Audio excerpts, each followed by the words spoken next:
I grew up being the responsible one while my brother, 32M, spiraled. Addiction, theft, arrests. My parents expected me to fix it all. Bail him out, save him, carry the family guilt. I was 6 when I first realized we weren't playing by the same rules. My brother was 8, wild, charming, careless. He broke a neighbor's window with a baseball, lied about it, cried when he got caught. My parents, they hugged him. He's just spirited. Boys will be boys. I watched from the porch, holding my homework folder, the one I'd triple-checked to make sure it was perfect. At school, if I forgot a pencil, I got grounded. When my brother got caught skipping class, my parents blamed the teachers. They don't know how to challenge him. He's bored. I was bored too. I just wasn't stupid enough to think boredom gave me a permission slip. Family gatherings were the same. If my brother acted up, knocked over drinks, insulted adults, disappeared for hours. It was laughed off if I was quiet, polite, normal. I got the sideways glance from my mother. Why can't you be more lively? You're so serious. Serious, cold, ungrateful. That's what responsibility looked like, apparently. My brother got a dirt bike when he was 10, crashed it a month later, cried about it, got a newer, better one for Christmas. I got socks and a lecture about working hard if you want nice things. At 12, I started saving my allowance. For what? I didn't know. Maybe college, maybe just proof that I could. When my brother needed money for a school trip, after blowing his own cash on games, they took it from my envelope. Said, "You're good with money." He needed it more. My brother lied a lot, stupid stuff, where he was, what he spent, what he did, and every time it blew up, he found a way to turn it back on us. If you trusted me, I wouldn't have to lie. If you didn't stress me out so much, I wouldn't mess up. He built an entire worldview where he was never wrong, just misunderstood. By high school, I barely talked at dinner. What was the point? If I brought up a bad grade, even an A-, it was, "Why are you making excuses?" If he failed a class, it was, "Maybe the teacher didn't explain it right."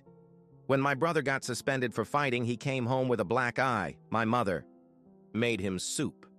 My father patted his back and called him tough. When I got sick a month later, real sick, they told me, "You're young, you'll get over it." I did, but not the way they thought. Teachers loved me, bosses loved me, friends' parents loved me. But my own family treated me like a safe bet they could ignore until they needed a withdrawal. By 16, I had a job, a savings account, a 3.9 GPA. By 16, my brother had 2 minor arrests and a file at juvenile court. Guess who still got the biggest party for his birthday? Senior year, I got accepted into 3 colleges, full rides, merit scholarships, letters that made my teachers cry when they read them aloud. At home, it got a shrug. "Well, you were supposed to. My brother failed senior year altogether." Parents threw him a graduation party anyway, because he needed the encouragement. I worked 2 jobs that summer to save for a laptop and textbooks. He stole from one of his jobs. Small stuff, they said. Got fired. My parents blamed his boss. "You don't understand him. He's sensitive." College was the first real silence I'd ever had. No one texting to guilt me. No one knocking on my door with fake emergencies. No one reminding me to carry someone else's weight. I didn't know how to relax into it. Freshman year, I made the dean's list. My mom's response? Good. Now, don't get cocky. My brother dropped out of a community college in the same month. They bought him a car to help him get back on track. I met people in college who had supportive parents. It was like hearing about a fairy tale. Families who showed up to events. Families who wrote cards. Families who said, "I'm proud of you," without a but. I didn't realize how alien that sounded until I tried to describe my family to someone, and couldn't without making excuses. Home for Thanksgiving sophomore year. My brother had a new business plan, selling sneakers online. Needed a loan. Asked. Our parents. They said no. He asked me next. Said, "You've got the money. Just spot me 500. I said, "No, For the first time in my life. He didn't yell. He laughed. Man, you're such a selfish little prick, always have been. It wasn't even angry. It was genuine surprise, as if generosity was something I owed, him by birthright. I left early the next morning, didn't tell anyone. Drove 6 hours back to campus in the rain, feeling lighter with every mile, and guiltier too, like I was breaking some law that lived under my skin. Christmas that year, I didn't go home at all, made up an excuse about work. Mom called crying, "I just don't know why you're so distant now." Because there's no script for explaining emotional exhaustion to someone who thinks love is a transaction. Meanwhile, my brother posted photos from his business online. New sneakers, wads of cash. 6 months later, he got arrested for theft. My parents didn't call to tell me. They called to ask if I could help bail him out. Graduated at 22. Good job, good city. Small apartment with broken blinds and a tiny balcony. But it was mine. When I called my mom to tell her, she said, "We're proud. Just remember to stay humble." Then pivoted straight to, "Your brother's having a rough time. Think you could call him?" I did, because that's what we were trained to do. Respond to distress like soldiers, not sons. He barely picked up. Talked about how unfair life was. Said the system was rigged. Asked if I could lend him a couple hundred to get through the month. I sent him $50. Not because I wanted to, because it felt dangerous not to. Like refusing help would turn into an indictment of my whole character. It never even occurred to me to wonder where my $50 actually went. By 24, I was running projects at work. New car, better apartment, thinking about grad school. Meanwhile, my brother moved back in with my parents. Just until he gets back on his feet. That was 5 years ago. Family group chats became battlegrounds. Pictures of him drunk. Screenshots of job postings my mom wanted me to forward to him. Subtle hints from Dad. Maybe you could mentor him a little. He just needs the right example. Like I hadn't been living by example my entire life. I started ignoring the chats, started missing birthdays, started sending gift cards instead of showing up. Every absence felt like a small rebellion. And every one earned me a passive-aggressive phone call from Mom. "You know we're not going to be around forever, right?" At 25, I met a girl who didn't flinch at silence. She didn't fill it with questions, didn't expect a perfect family. We moved in together after a year. I didn't tell my parents until 6 months after that. When I finally did tell them, my mom said, "Hope she knows what she's getting into." Not because of anything I'd done wrong, but because in her mind I was still the cold, selfish one for building a life without their permission. Meanwhile, my brother got a second DUI. Lost his license. Lost another job. Started sleeping until noon. Still at Thanksgiving, the topic was his recovery, not my work promotion, his progress, not my plans. That night, driving home, my girlfriend asked me, "Why do you let them treat you like a guest in your own family?" I didn't know how to explain it. Because when you grow up earning love like a paycheck, you don't realize some checks are never going to clear. It wasn't sudden. It was a drip feed. Little comments, little sighs. Mom would call and start the conversation normal. "How's work?" And end it with, "Your brother's trying, you know. It's just so hard without support." Support. Translation: money, time, forgiveness. My brother got arrested again. Petty theft this time. He needed bail. Mom called crying, we don't know what to do. Dad texted, "You're the one who's doing well. Can't you help just this once?" Just this once. It was never just once.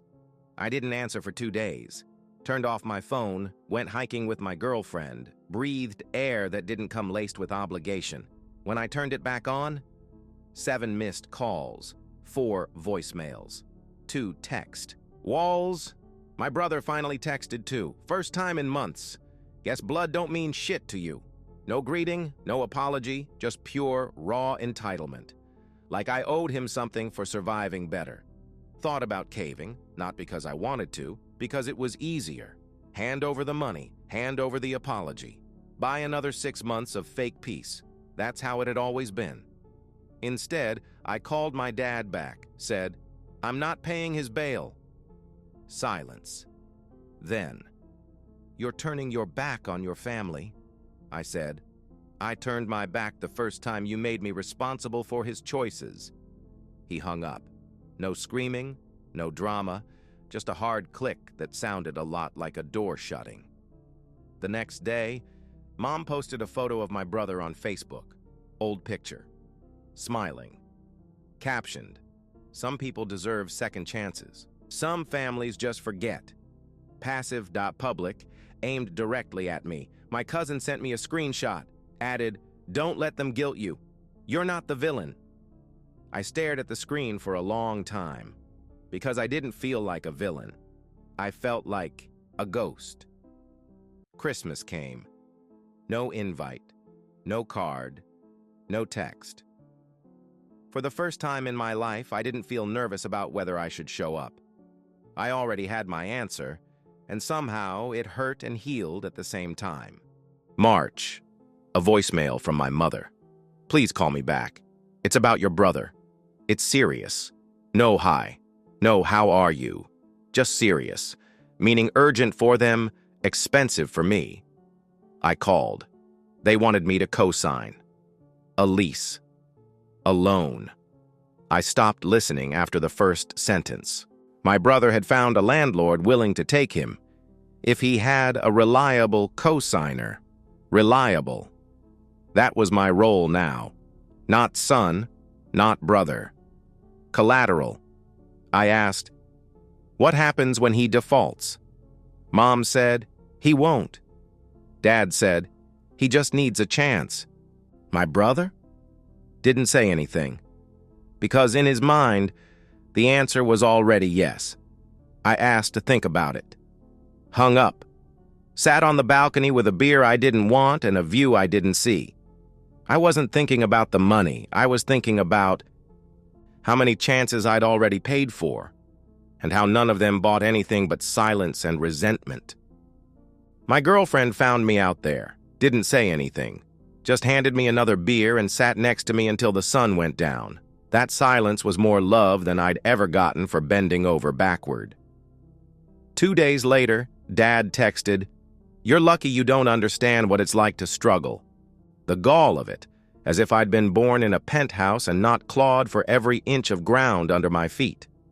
Mom tried a different angle, sent me photos from old birthdays, vacations, Christmas mornings, reminders of the few happy times, filtered through her lens of family matters.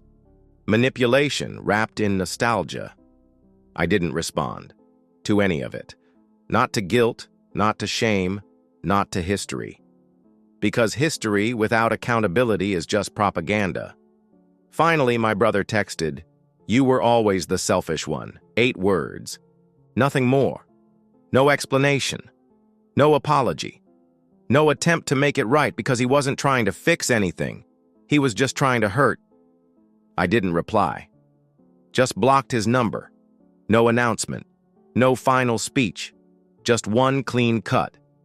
Because when you realize the blood they want from you is endless, you stop offering your throat.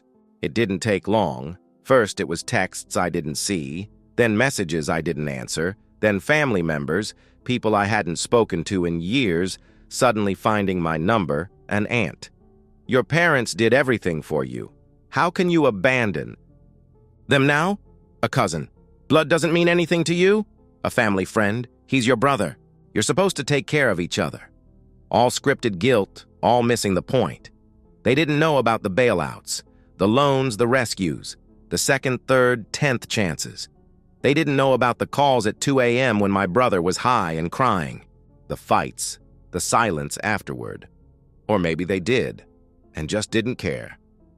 My parents posted a long, vague status online, family code for, "We raised them right. We don't know what happened." The comments were predictable. Stay strong. Kids today don't understand loyalty. He'll come back around. My brother found a new apartment without me. Lasted 3 weeks before he got evicted for throwing a party that trashed the place. Guess whose fault it was? If you'd just helped like family's supposed to, I wouldn't have been desperate. Desperate. That's what he called freedom he wasn't ready to handle. Mom left a voicemail a week later, crying. "I don't know how to fix this. I don't even know you anymore." That was the part that almost got me, because it was true. She didn't know me. She knew the role I played, not the person I became without her script. My girlfriend found me pacing the apartment that night, didn't say a word, just handed me a pen and a notebook, said, "Write it down, even if you don't send it." So I did. 3 pages of things I would never say to them. 3 pages of grief and guilt and survival. The next time my parents called, I let it ring. The time after that, too. And the time after that. Not because I didn't care, because I couldn't keep bleeding out for people who didn't know how to stop cutting. The family stopped mentioning me after a while, at least where I could see. But I knew the story they told without me. Ungrateful, cold, selfish. Better that than the real one. Tired, wounded, done. Easter passed, Mother's Day, Father's Day, no texts, no calls, no olive branches, just the echo of a door I closed myself. And this time, I didn't stay standing there waiting for someone to knock. Summer came. Family reunion. First time it happened without me. Photos posted online, smiling faces, matching t-shirts, inside jokes. I didn't even know they made shirts this year. An old family friend emailed me, said, "Your mom looks sad without you there. She talks about you like you're just busy, like you'll come back." I didn't know how to explain that I wasn't busy. I was free, and that freedom cost more than anyone who stayed would ever understand. My brother got arrested again, something bigger this time, drugs, stolen property. Mom texted, "Please pray for him." No explanation, no asking for money this time. Maybe they knew better. Maybe they just didn't need me anymore, except for the role they built without my permission. Dad called once, left a voicemail. "He's still your brother." I deleted it without listening to the rest, because blood isn't a debt, and love without respect is just control wearing a cheaper suit. Friends asked sometimes, "Do you miss them?" I answered honestly, "I miss the family I thought I had," because grief doesn't just happen when people die. It happens when the fantasy does. Thanksgiving, we cooked just for us. Small meal, small guest list, no shouting, no guilt hanging in the air like bad smoke, and for the first time in years, I didn't dread the sound of a ringing phone. My girlfriend, a fiancée now, asked if I wanted to invite them to the wedding. Just once. One invitation. I said no, because survival meant letting go of hope that they could be anything but what they already were. My brother sent me a Facebook friend request the week after our engagement announcement.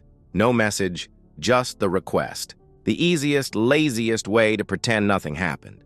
I didn't accept, didn't decline either. Just left it there. Unread. Unanswered, like all the apologies he never actually made. I didn't go to the trial. Didn't watch the news stories, didn't answer the calls. They said he was facing serious time, that the family was rallying around him. Funny, they never rallied around me unless they needed something. I'm not happy all the time, I'm not angry all the time either. Some days are hollow, some days are calm. Most days are just quiet. And for someone who grew up thinking noise was proof of life, quiet feels a lot like peace, even when it hurts. The wedding was small. Not because we couldn't afford bigger, because we chose what felt safe. No performances. No invitations out of obligation. No seats reserved for people who only loved the version of me they invented. My mother didn't call, didn't send a card, didn't acknowledge it at all. Some people said she was punishing me. I think it hurt her more that I didn't beg her to come. My brother posted a long status a week later, about family loyalty, about brothers who turn their backs, about betrayal. A few mutuals liked it. I didn't read past the first paragraph because I didn't owe him an audience anymore. Some nights, it still stung. Memories crept in when I wasn't careful. Christmas mornings, baseball games, tiny moments where we almost looked like a normal family until I remembered what came after. The manipulation, the obligations, the blame. My dad texted once, no words, just a photo of an old family photo, one where I was 8, smiling too hard, trying too hard. No caption, just a picture of a kid who thought if he worked hard enough, he could earn love. I didn't reply, because the past isn't a ticket back in, it's a receipt, proof of everything that was taken and never returned. We bought a house. Tiny backyard, faded fence, enough space to build something that was ours. I planted the first tree myself, small, crooked, still growing. Kind of like me. Sometimes, when it's quiet, I think about what might happen if they call again. An emergency. A health scare. A funeral. I don't know what I'll do. And that uncertainty? It's mine to live with, not theirs to weaponize. My brother is still out there somewhere, still crashing, still blaming, still waiting for someone else to save him. But for the first time in my life, that someone isn't me, and it never will be again. I didn't fix him. I didn't fix the family. I didn't even fix myself. I just stopped pretending I owed anyone my life. That's not winning, it's surviving. And for some of us, survival is enough.